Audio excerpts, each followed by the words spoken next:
Hey guys, welcome to Shathakshi TV. ఈరోజు ఈ వీడియోలో ప్రతిరోజు మన మేకప్కి యూజ్ చేసే బ్రషెస్ ఎలా క్లీన్ చేయాలని మీకు చెప్తాను. మన పర్సనల్ మేకప్ బ్రషెస్ అయితే 2 వారాలకి ఒకసారైనా క్లీన్ చేయాలి. ఎందుకంటే ఆ బ్రషెస్లో బ్యాక్టీరియా ఈజీగా బిల్డప్ అయిపోతుంది. చాలామంది మేకప్ వేస్తేనే చాలు నాకు మరుసటి రోజే పింపుల్స్ వస్తున్నాయండి అంటారు. దానికి రీజన్ మేకప్ కాదు, ఖచ్చితంగా మేకప్ బ్రషెస్ వల్లే.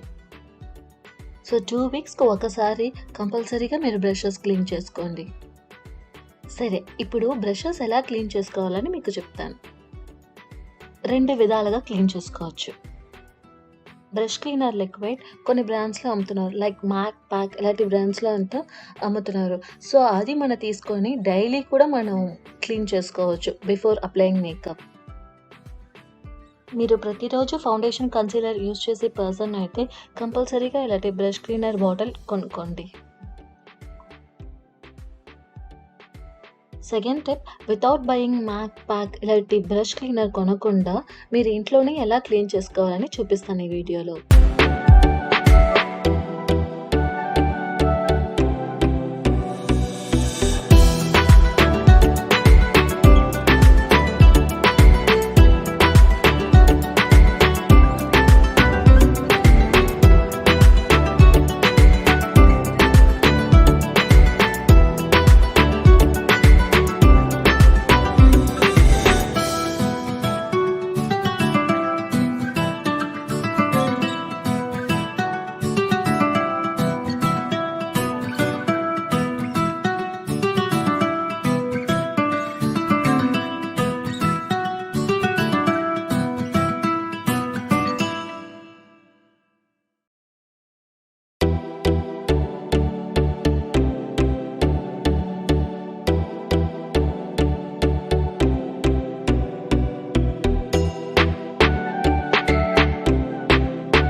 Subscribe and click bell button for further updates.